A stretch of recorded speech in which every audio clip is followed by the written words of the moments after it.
जंगल में कई दिनों से लगातार बारिश हो रही थी।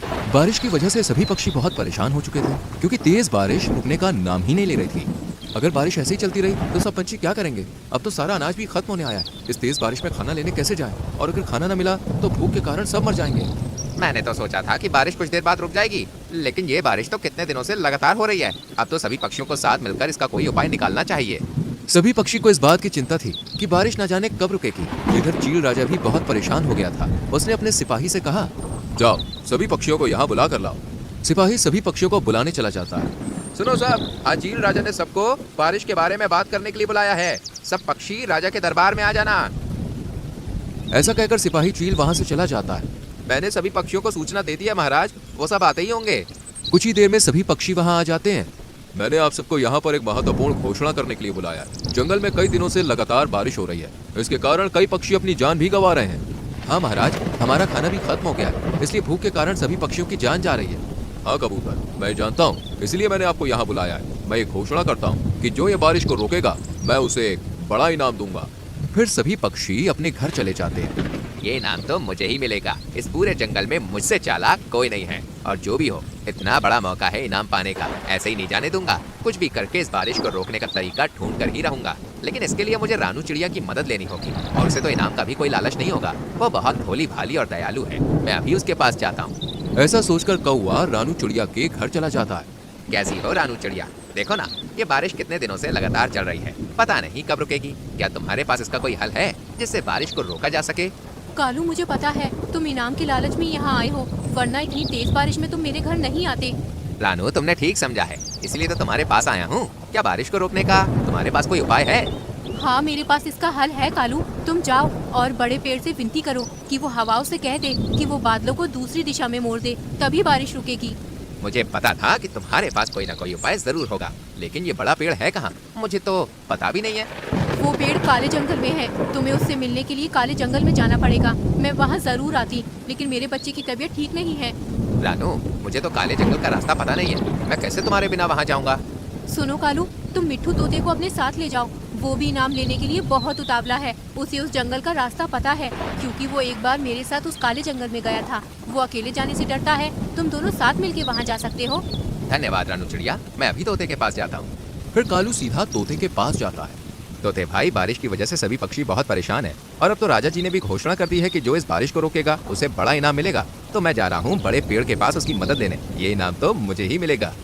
ये इनाम तो मुझे ही मिलने वाला था, क्योंकि मैं पहले भी बड़े पेड़ से मिल चुका हूँ, लेकिन मुझे काले जंगल में अकेले जाने से डर लगता है।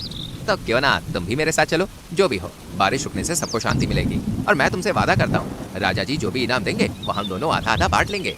लेकिन याद रखना कालू, अगर तुमने कोई चालाकी की तो मैं तुम्हें छोड़ूंगा नहीं। मैं रानू चिड़िया जितना दयालु नहीं हूँ। अरे नहीं नहीं तोते भाई, ऐसा मैं कुछ नहीं करूंगा। मैं तो बारिश रोकने और इनाम लेने के लिए आया हूँ तुम्हारे पास, और जैसे ही वो इनाम मिलेगा ना, दोनों आधा आधा बांट लेंगे। तो फिर ठीक है, चलो चलते हैं। ये रवाना होते हैं। बारिश बहुत तेज चल रही थी, फिर भी वो दोनों तेजी से उड़ रहे थे। रात होने से पहले वो दोनों जंगल में पहुंच जाते हैं। रुको कालू, मुझे तुमसे एक बात करनी है। हाँ हाँ बोलो तोते भाई। इस जंगल के बारे में मुझे और रानू चिड़िया को ही पता है। मैं तुम्हें इस जंगल में इसलिए लाया हूँ क्योंकि तुमने मुझसे आधा इनाम देने का वादा किया है। अगर तुम इस बात से पलट गए तो अच्छा नहीं होगा। अरे तोते भाई, ऐसी बात क्यों कर रहे हो? मैंने कहा ना, जैसे ही इनाम मिलेगा हम दोनों आधा आधा करके बांट लेंगे। मेरा विश्वास करो, मैं कोई चालाकी नहीं करूंगा, ये वादा है मेरा। अब तो तुम जल्दी से वो बड़ा पेड़ दिखाओ। ठीक है, बस थोड़ी दूर है वो पेड़। फिर थोड़ा उड़ने के बाद वो दोनों बड़े पेड़ के पास पहुंच जाते हैं। क्या हुआ पक्षियों, तुम इस वक्त यहाँ क्यों आए हो? हमारी मदद कीजिए, हमारे जंगल में पक्षी बहुत मुसीबत में है। हमारे जंगल में कई दिनों से लगातार बारिश हो रही है, जिसकी वजह से हम सब बहुत परेशान हैं। ठीक है कालू, पर ये बताओ, तुम्हें इस जंगल के बारे में कैसे पता चला? एक बार मैं रानू चिड़िया के साथ आपसे मिलने आया था यहाँ, इसलिए मुझे यहाँ के बारे में पता है। अच्छा, रानू चिड़िया कैसी है? रानू चिड़िया वह बहुत अच्छी चिड़िया है। रानू चिड़िया ठीक है, उसी ने कहा है कि हम आपसे विनती करें कि आप हवाओं से कह दें कि वो बादलों को किसी और दिशा की तरफ मोड़ दें, ताकि हमारे जंगल में बारिश रुक जाए। ठीक है, मैं अभी हवाओं से कह देता हूँ कि वो बादलों को किसी और दिशा में ले जाएं, जहाँ किसी को कोई नुकसान ना पहुँचे। तुम निश्चिंत होकर जाओ, तुम्हारे जंगल में बारिश रुक जाएगी। इसके बाद वो दोनों वहाँ से चले जाते हैं। हमें हमारे जंगल तक पहुँचते पहुँचते रात हो जाएगी। ऐसा करते हैं, आज की रात हम यहीं रुक जाते हैं, कल सुबह होते ही हम यहाँ से निकल जाएंगे। मैं भी यही सोच रहा था, कब से उड़ते उड़ते मैं भी थक गया हूँ। मुझे तो बहुत भूख भी लग रही है, मैं कुछ खाने के लिए लेने जाता हूँ। क्या तुम पानी की तलाश करने जाओगे? हम थोड़ा खा पी सकेंगे तो नींद अच्छी आएगी। हाँ कालू, भूख के कारण मेरा भी बुरा हाल है। तुम दाना लेने जाओ, मैं पानी ढूंढने जाता हूँ, लेकिन जल्दी आना। ठीक है, तुम जाओ, मैं भी जाता हूँ। और फिर तोता पानी खोजने के लिए चला जाता है। ये तोता तो इनाम के लालच में पागल ही हो गया है। क्या करूं मैं इसका? मैंने तो सोचा था कि इसे बेवकूफ बना के इनाम मैं अकेला ही ले लूंगा, लेकिन ये तो मेरे पीछे ही पड़ गया है। मुझे इससे पीछा छुड़ाने के लिए इसे रास्ते से हटाना ही होगा, वरना ये आधा इनाम लिए बिना मानेगा ही नहीं। एक काम करता हूँ, मैं इसे पीछे से डंडा मार के इसकी जान ले लूंगा और उसे मारकर अपना पीछा छुड़ाऊंगा और किसी को पता भी नहीं चलेगा कि वो कैसे मरा है। वहाँ तोते को भी पानी मिल जाता है और वो पानी पी ही रहा था कि उसे सामने एक जहरीला फल दिखाई देता है।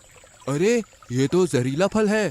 जहरीला फल देखते ही तोते के मन में विचार आता है, क्यों ना मैं जहरीले फल को पानी में मिला दूं, तो सारा पानी जहरीला हो जाएगा और जैसे ही कालू इस पानी को पिएगा तो वो मर जाएगा और किसी को पता भी नहीं चलेगा और पूरा इनाम मुझे ही मिलेगा। फिर तोता वो फल पानी में डाल देता है, जिससे सारा पानी जहरीला हो जाता है। तभी कालू वहाँ पर आता है और तोते पर पीछे से डंडे से वार करता है और डंडे से मार मार के उसकी जान ले लेता है। जान छूटी इस तोते से, बड़ा आया इनाम में हिस्सा लेने वाला। अब तो पूरा इनाम मेरा ही होगा। चलो जाने से पहले थोड़ा पानी पी लेता हूँ। कालू वहाँ से पानी पीने लगता है और जैसे ही वो पानी पीता है उसे चक्कर आने लगते हैं।